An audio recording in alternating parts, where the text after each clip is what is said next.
Hey, how's it going?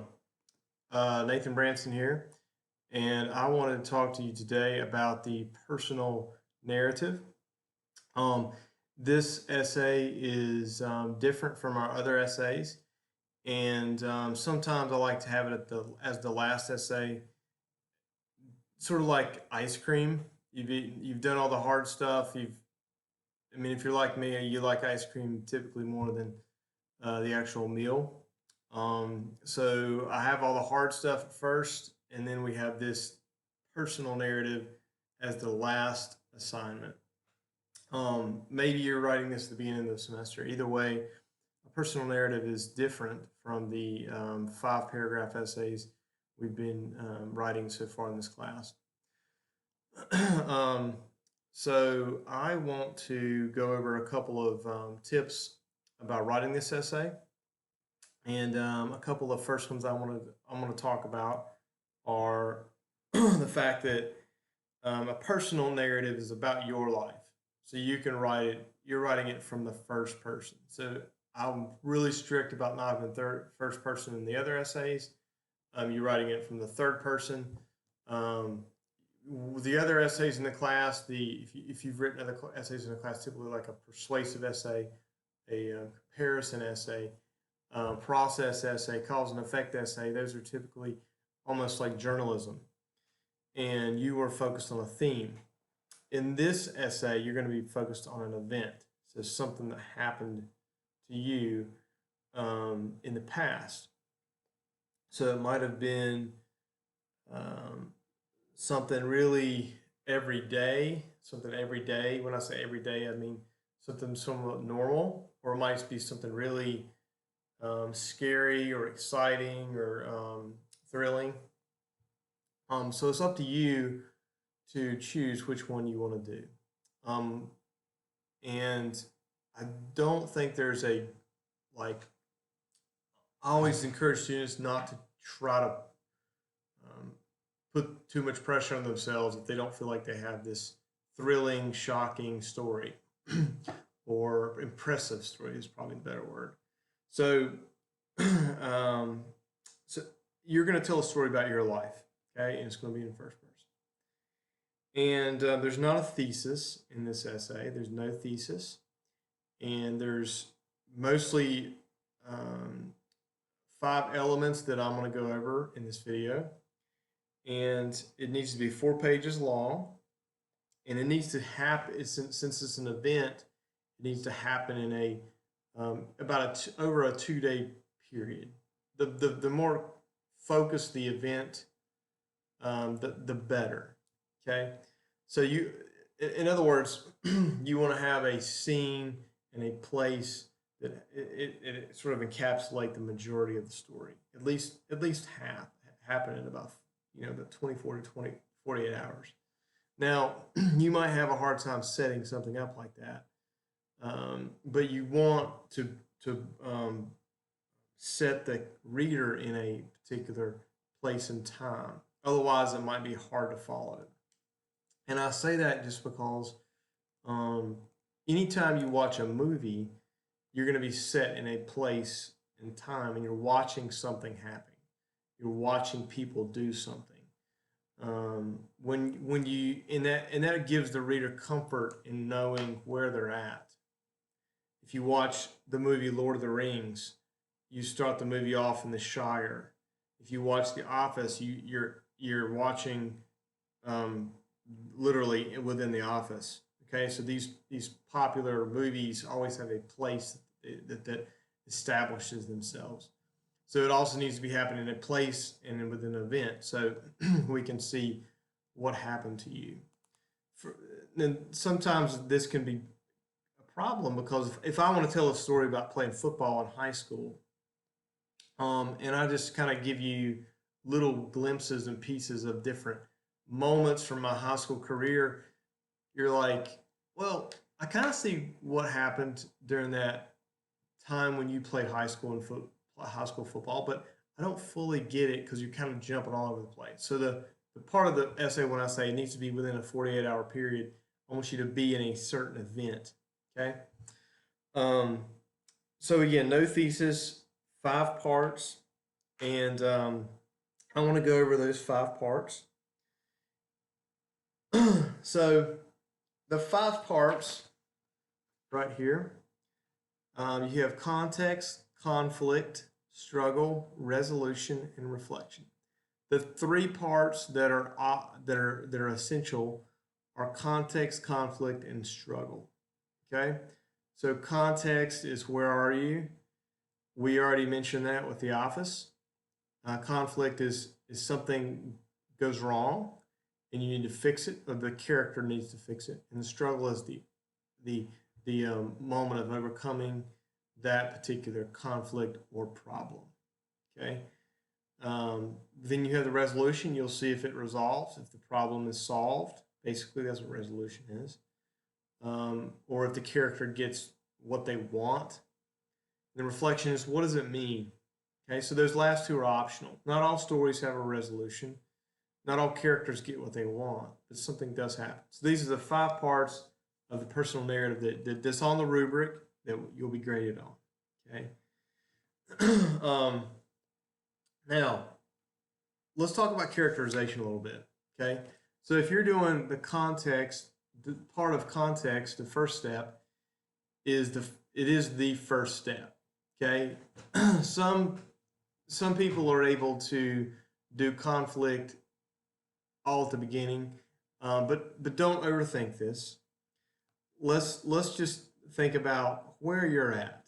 Okay, so if I'm writing about my high school football career, I want to go take you to the locker room or the practice field or the Friday night, under the Friday night lights. You know, what does my uniform look like? What do I feel like? Am I nervous? Am I excited? Am I really just my inner thoughts? What does it look like? Okay, so this is the part that is just so easy to skip over. The best writers are able to set up where they're at. And when I say characterization, I mean the people, what they look like, what their personalities like. Um, if you look at me right now, you can see my eye, one of my eyes has a small dot on it. It's like a red dot. So if you're looking at my eyes and you're like, what's wrong with his eyes? Well, for some reason I have a red blood vessel that bursts in my eye. So that would be something you might characterize about me. And the way my face looks and my hair, all those kind of things, just those kinds of things set your reader in a place. Well, I'm sorry, they connect with the character. We're talking about the character first. So with the character, let's talk about that for a second. If you're thinking about a character, the character is somebody who looks a certain way, and you want to think, well, you know, what is their name? What is their age? What do they love? What do they hate? What kind of music they listen to? What's their personality like? Are they extroverted, introverted? If you got all that Enneagram stuff, people like, what will they be there? What's their talent? What do they want? All those things, that might be the most important question. So even if you're telling a story about your life and you're excited about something that you want to happen, everybody wants something. Right now, as you're sitting at home watching this video, you probably want something. You probably want to make an A in my class or something like that. So think about what you wanted at that time in your life whenever you're writing about yourself. So you're a character in your story. It's a personal narrative, so you're going to be a character. So don't be afraid to talk about what you wanted at that time or what that character was interested in. On the same thing with other people around you, what do they like? You know them really well. We don't. We do not know the people in your life. We don't even know you. So if you don't paint a picture of yourself and talk about yourself a little bit, and you don't talk about the people around you or what they look like, what their personalities are like, we're not going to be that interested. So it's almost at the beginning when you start writing your first page, it's almost like you need to put your story on pause and just look around and see what is around you in that particular moment in your life. Okay. So a lot of times people want to rush forward and tell everybody what happened, but you want to put pause and be like, you want to talk about, if you're driving in your car, what does all the things in your floorboard look like? Do you have like a pack of gum there? Do you have some Burger King wrappers in the floorboard? Tell us about all those kind of things. There's tell us about you, and if you look at my car, that's kind of like what my car looks like. I got some wrappers in the floorboard, and then I have some gum there. Okay, so that tells us a little bit about me. So that's characterization, and you want to tell us, you want to hit pause on the first page and talk about that. Let's think about place or setting. Like I said, where the heck are we? So this might look familiar. You might have done an assignment where made you do this. So where do I live? I right now live in Morehead City. Whenever I played football in high school, I lived in Thomasville, North Carolina, it's outside of Greensboro. So I need to obviously I can talk about what the area looks like. That I'm not at the beach, but I can talk about the locker room. What does the locker room look like? What's the conversation like? What does the uniform look like? All those kind of things. So I want to spend time there. And you are not, since you're not producing a movie, you have to create the world. I mean, this is a nonfiction piece, okay? You're not writing fiction, you're writing nonfiction about your life. So you have to create the world for the reader. So I can understand, I'm part of your audience, what it looks like to live in your life, okay? So that's a big part, and it's even for me, it's just so easy to skim over it. Another part of telling a story is whenever you're doing the characterization setting, you don't want to say, hey, if I'm going to write about my football career, I don't want to say, hey, this is a story about whenever my team was up 36-0 and we blew the lead in the second half and lost by a touchdown after being up by 36 points. Okay. So you don't want to say that from the beginning. That's a spoiler. So you don't want to spoil your own story. So just keep that to yourself until the last pages. Okay. So set up your place, and then set up the struggle. Set up the conflict, the struggle, and then near the end of the story, you can tell us that, hey, your team blew this big lead in the second half. Okay. So keep it a secret. You don't want, if you watch a movie and they give away what happens in the end, then it's not fun to watch it because you already know what's going to happen. Okay. So the next thing, so number one, context. The next thing is conflict. All stories have a conflict. Okay. So if I have a Lord of the Rings reference here. If you are watching Lord of the Rings, if you're watching Frodo, his goal is he's got to destroy the ring. Is he going to destroy the ring? We don't know.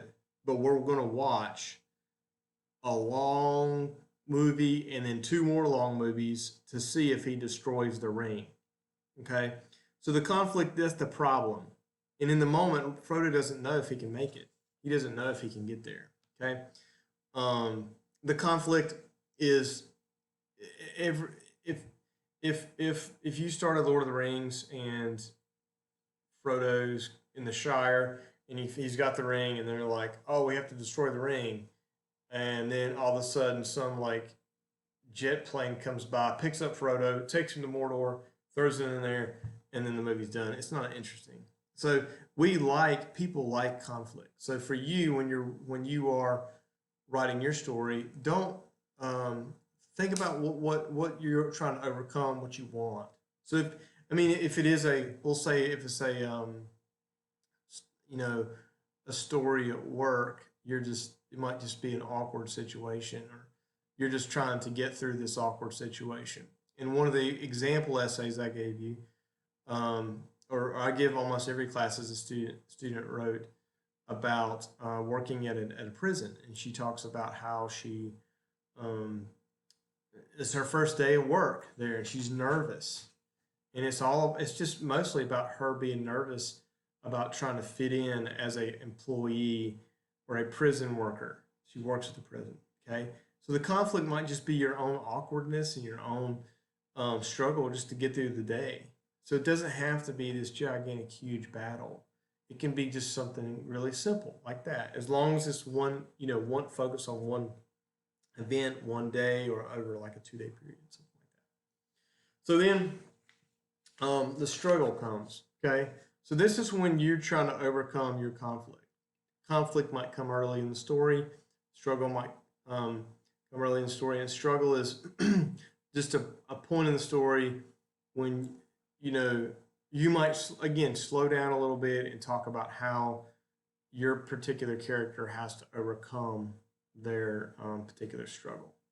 In another example you might have got is about a student named Ashley in her story, and she's skateboarding and she dislocates her arm. Her arm comes out of place, and she just talks about having to run back to her parents' house with her arm kind of dangling, and it's just messed up because she was skateboarding. Okay, so that's her struggle. She's trying not to pass out. It's rough. Her story sounds really painful. So that's her struggle in her story. So you know, so the three main things is you have the characterization or the context, and then you have the conflict, and you have the struggle. Those are all stories have those three things. So whenever you decide what you want to tell a story about, think about how you can expand the context. You can talk about the conflict. What do you have to overcome, and then talk about that struggle, okay, to overcome that particular thing. The resolution is optional. All stories don't have a resolution.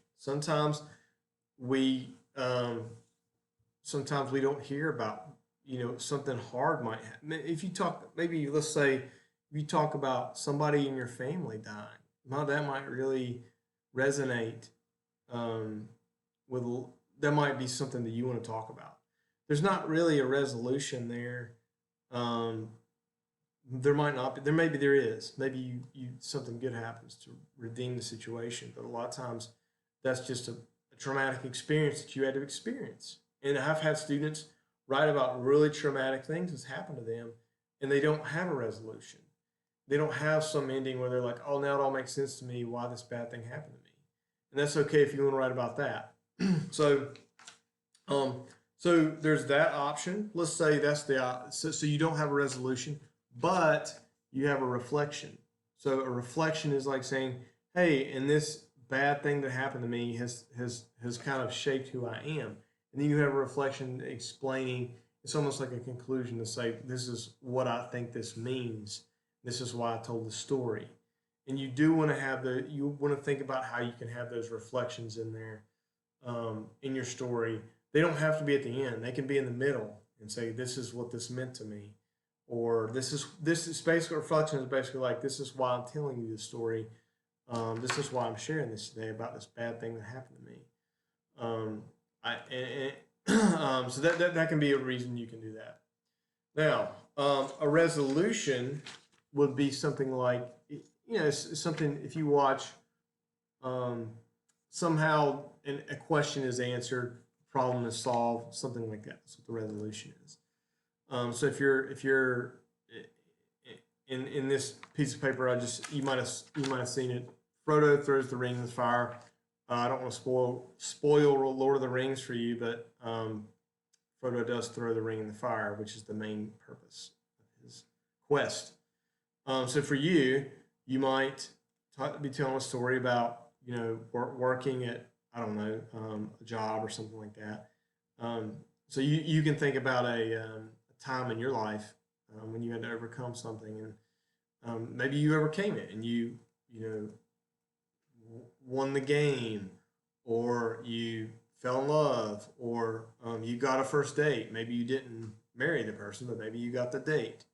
Or, in all honesty, I personally find student stories about their jobs to be incredible.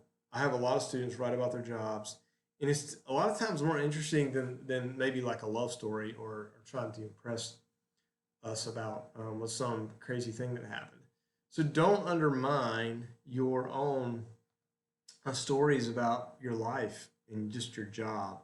And I think one of the powerful thing about stories about jobs is we're like, oh, we get to listen to the story of somebody who, um, like I said, worked at a prison, and that's something that I don't think I'll ever experience, but it's kind of a window into a world. um, so let me wrap this up. I'll give you an example of all these things here, and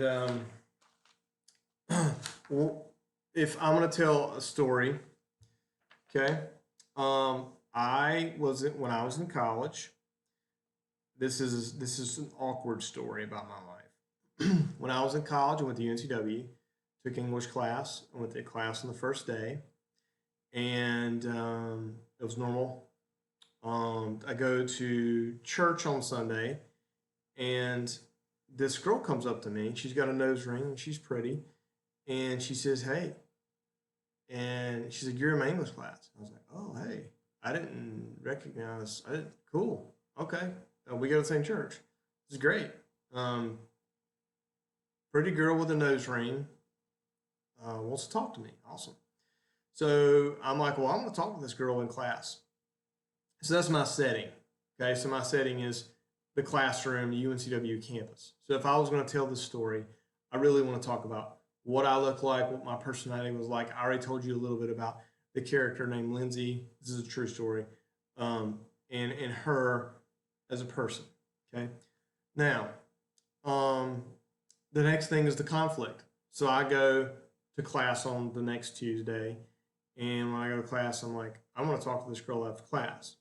Um, so whenever I see her leaving the classroom, I'm like, oh gosh, class happens, class ends, she's leaving the classroom. I'm in the conversation with the professor. I'm like, crap, I got to get out of this conversation, so I got to talk to this girl. So I get on my bike and I see her far away, and I ride my bike and I'm right up next to her. And I'm like, hey, I'm Nate. I'm the guy that goes to church with you. Can I have your phone number in case I forget my homework? I was really kind of wanting her phone number. I thought she was pretty, and maybe I can ask her out on a date or something. And she's like, oh, you can have my husband's phone number. And so that's awkward. I ask out a married woman. So when you're 20, you don't think about that kind of stuff. Okay, I'm 36, and I'm very well aware of it now. So I go to church on Sunday, and she ends up being the college pastor's wife. So I ask out one of the pastor's wives accidentally. So that's even more awkward. Awkward. Okay. So um, the majority of the story is going to be in my classroom on campus at UNCW, and it happens in that one day when I ask her out. So I really want to focus on that moment whenever I do ask her out. It's awkward. However, the struggle would be after that a little bit as well, and say, well, how do I fix this, or how do I, you know, and it ends up the struggle is after I figure out she's the pastor's wife, she introduces me, and and it's awkward for me, and I'm like, oh, whatever, hey, how's it going? And then the guy's like, oh, why don't you come to my Bible study? And then he ends up like mentoring me. So that's kind of my awkward story from college. And so it's a silly story, but it's kind of funny. But then it also, you kind of have a reflection, and you say, hey, even in awkward situations, they can kind of be redeemed if you just hang in there. And I was going to their house on a regular basis after that, and he was with a group of other guys. It was like a mentor group. So all that to say, that's how that would work for a short story like that. That's just a quick story. So overall, again, no thesis statement. It needs to be 4 pages long. You want to have those three essential parts: context, conflict, and struggle.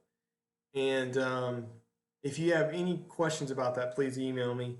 And you want to try to keep it within like a 2 day period, okay? So that we can track with you, and most of all, build that world, or build your world for us to see, because it's not a movie. You can't share pictures. You want to describe, okay? So I love reading people's stories. I learn about your life at the end of the semester, and that's a lot of fun. So I hope you enjoy writing this essay, and I